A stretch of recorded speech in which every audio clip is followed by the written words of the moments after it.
पढ़ेंगे द्रव्य के तापीय गुण के लेक्चर नंबर 4 पे आ गए हैं। 3 लेक्चर हमारे इसके हो चुके हैं और ये चौथा हमारा जो है वो लेक्चर है। तो अब हम पढ़ेंगे तापीय प्रसार, जिसको हमने पहले कंप्लीट किया था। और अब हम उसको जो है मतलब शुरू कर दिया था और कंप्लीट हमें जो है अब करना है उसको। तो ठीक है, चलो आज हम उसको कंप्लीट करने की कोशिश करेंगे और हो जाता है तो अच्छी बात है, वरना अगले लेक्चर में तापीय प्रसार को हम कंप्लीट कर देंगे। तो जब आपको याद हो, मैंने आपसे बोला था पिछला रिवीजन करके आइएगा, तो आशा है आप करके आए होंगे। तो चलिए आगे बढ़ते हैं। अब आयतन प्रसार गुणांक पे हमने बात की थी, तो उस टाइम पे हमने आपको रेख का जो है प्रसार गुणांक का सारणी दिखाई थी, लेकिन मैंने आपको आयतन प्रसार गुणांक की सारणी नहीं दिखाई थी। तो वो मैं आपको आज दिखाऊंगा। ये रही आपकी जो है आयतन प्रसार गुणांक के पदार्थों के जो है आयतन, कुछ पदार्थों के लिए जो है आयतन प्रसार गुणांक के मान। ये भी सेम जो है वोल्टे केल्विन की यूनिट होगी, इनवर्स केल्विन इनवर्स। और ये सारे जो है पदार्थ हैं जिनकी जो है कुछ मान दिए गए हैं आयतन प्रसार गुणांक के।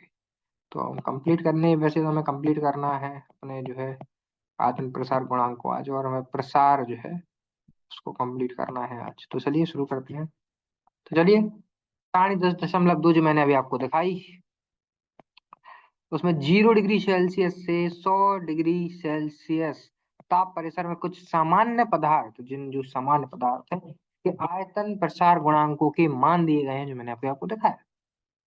तापीय प्रसार की विशेषताएं क्या है? ठोस तथा द्रव्य पदार्थ के तापीय प्रसार कम होते हैं। जो भी ठोस होंगे और जो भी द्रव्य पदार्थ होंगे उनके तापीय प्रसार कम होंगे।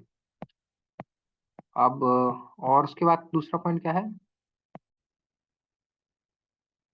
तो हाँ, आगे बढ़ते हैं। तापीय प्रसार की विशेषताएं क्या है? ठोस तथा द्रव्य पदार्थों के तापीय प्रसार कम होते हैं, ठीक है। और पायरेक्स कांच जो होता है हमारा, जो कि यार दिखाता हूँ मैं आपको।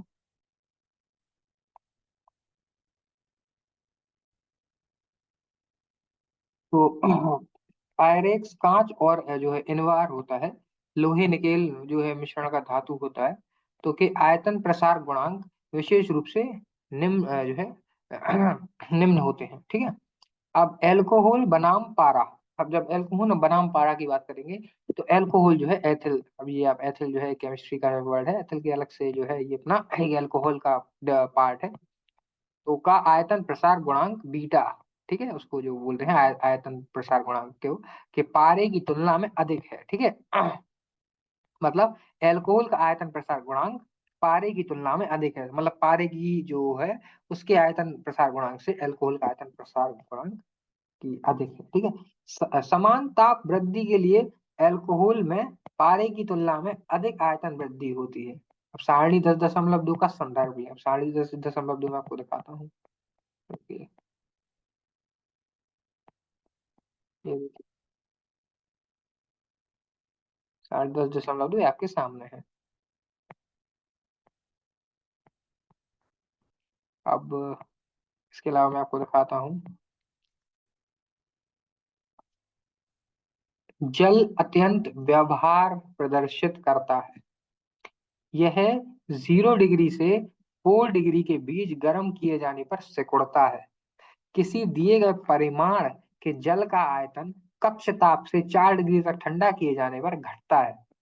चित्र 10.7 ए। अब मैं चित्र 10.7 का ए मैं आपको दिखाऊंगा। ये 4 डिग्री से कम ताप पर आयतन बढ़ता है, अंततः घनत्व घटता है। ये देखिए, अभी आपको ताप दिया हुआ है नीचे, ये तो ये 4 डिग्री है, तो ये अपना 4 डिग्री है।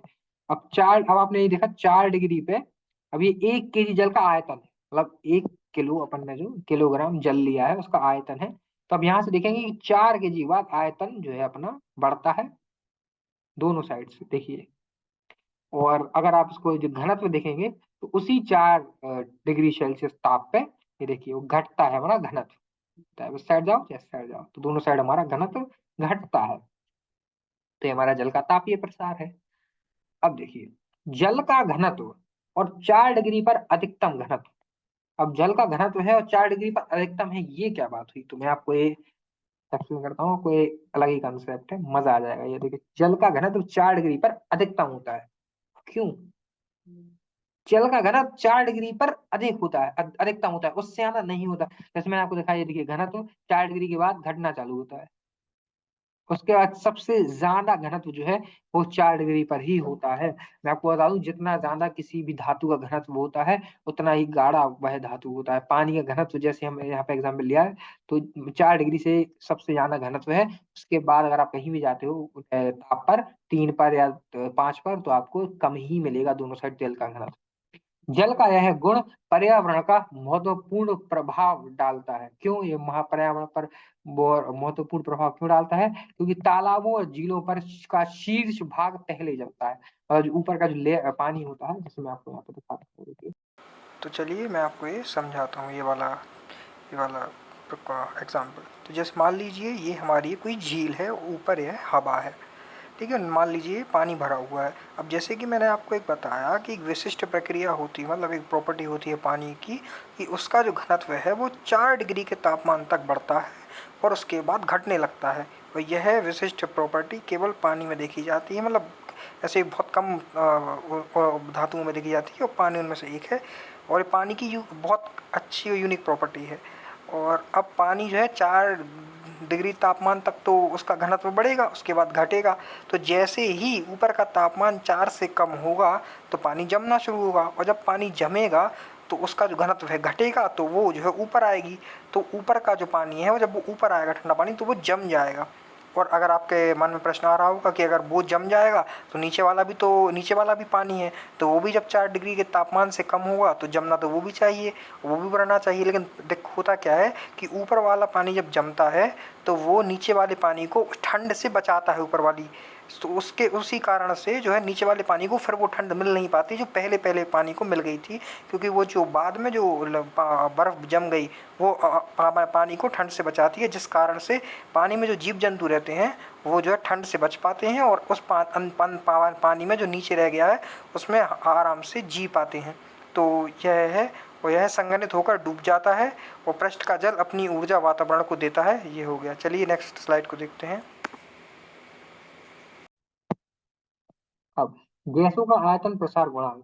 गैसों का तापीय प्रसार सामान्य तापों पर ठोसों पर द्रवों की तुलना में गैस की अधिक प्रसार होती है।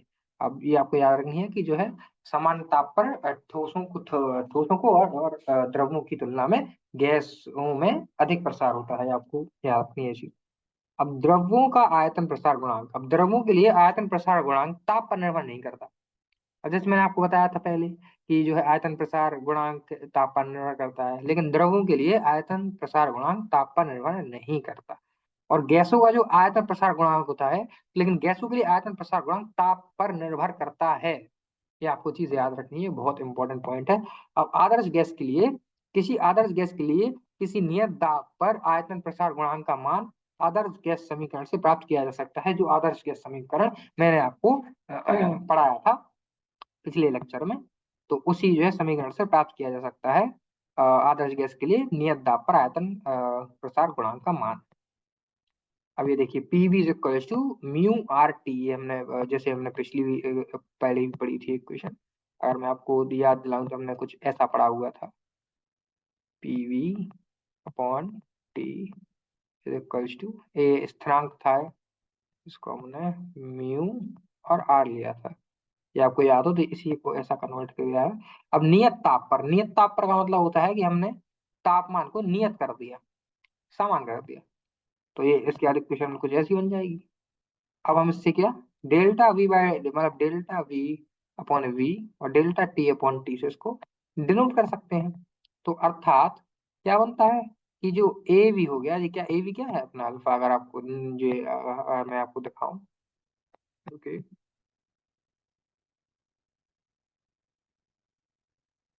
शिफ्ट, ये देखिए कि आदर्श गैस के लिए किसी नियत दाब पर आयतन प्रसार गुणांक का मान आदर्श गैस समीकरण से प्राप्त किया जा सकता है।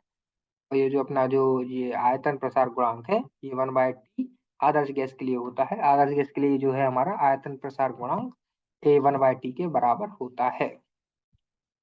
चलिए तो आगे बढ़ते हैं।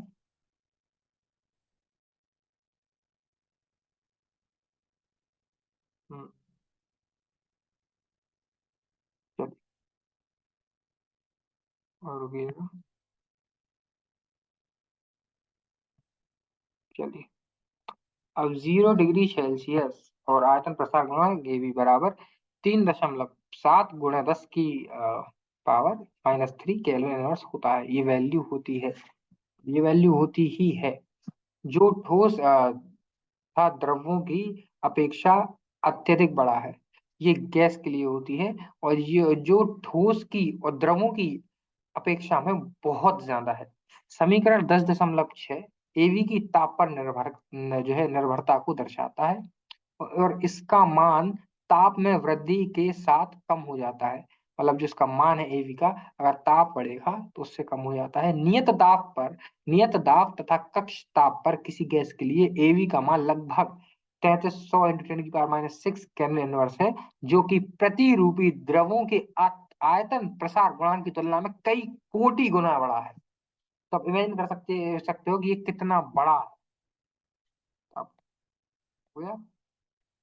तो आज हमने तापीय प्रसार पढ़ा, और लगभग लगभग हमने तापीय प्रसार खत्म ही कर दिया है। अगली कक्षा में हम तापीय प्रसार को बिल्कुल कंप्लीट कर देंगे, और तापीय प्रसार को कंप्लीट करने के बाद लगभग हमारा ये तापीय प्रसार कंप्लीट हो जाएगा। फिर हम इस उदाहरण भी देखेंगे, जो भी समीकरण हमने पढ़े हैं इस लेक्चर में, उस मतलब लेक्चर में या पिछले लेक्चर में जो हमने आदर्श गैस और चार्ल्स और जो हमने बॉयल्स लॉ पढ़े थे, सारों को हम अप्लाई करके उन न्यूमेरिकल्स जो है उदाहरण देखेंगे, न्यूमेरिकल्स देखेंगे। आपका काम है इसके बाद अब एनसीईआरटी को पढ़ना, एनसीईआरटी को ढंग से आपको रीड करना है। और इसके बाद आपकी जिम्मेदारी बस इतनी सी है कि आपको हर चीज एक बार अपनी तरफ से क्लियर रखनी है। मैंने आपसे पहले बोला है कि एनसीईआरटी पढ़ के रखिएगा। ऐसा मत सोचिएगा कि आखिरी में जब चैप्टर खत्म होगा तो मैं पढ़ लूंगा, आपको ही दिक्कत होगी। सारे जो समीकरण जो मैंने आज जैसे आपको बताया, ये ग्राफ्स वगैरह जो मैं आपको बताऊँ, ये बहुत इंपॉर्टेंट है। अगर आप एग्जाम इनको बना के आते हो, जरूरी नहीं है कि आप ये वैल्यू याद करो, वैल्यू याद करने की कोई जरूरत नहीं है। ये सब आपको नहीं करना है। आपको केवल इतना याद रखना है कि ये ऊपर जाएगा नीचे जाएगा, घनत्व और ताप में क्या रिलेशन होता है। जल का तापीय प्रसार अगर पूछा जाए तो आप इसको बना सकते हो। जरूरी नहीं कि आप ये सब वैल्यूज आप करो, वो जरूरी क्या करनी भी नहीं है। और सेम इसके साथ कि आप 1 केजी जल का आयतन और ताप में जो ग्राफ है, और सारे आपको इस टेबल को आपको याद करने की कोई जरूरत नहीं है। ये केवल आपको दर्शाने के लिए है कि मतलब पदार्थों के आयतन, कुछ पदार्थों के आयतन प्रसार गुणांक के मान आपको बताने के लिए है, कि कंपेयर करके आप देख सकते हो कि कैसे होते हैं आयतन प्रसार गुणांक। और इसलिए आपकी टेबल ये दी गई है आपको। ये फॉर्मूले जो है आपके बिल्कुल इंपॉर्टेंट है, इनसे उदाहरण और न्यूमेरिकल दोनों बनेंगे, आपको आगे इनका बहुत यूज आएगा। तो ये आपको अपने एंड से कंप्लीट करना है। पूरी एनसीईआरटी आप रीड कर लीजिएगा। आज का लेक्चर बस यहीं तक है, और ठीक है, मिलते हैं अपने अगले लेक्चर में। आज के लिए थैंक यू लेक्चर को अटेंड करने के लिए। मिलते हैं अपने अगले लेक्चर में। एनसीईआरटी बेटा पढ़ लीजिएगा। चलिए, बाय।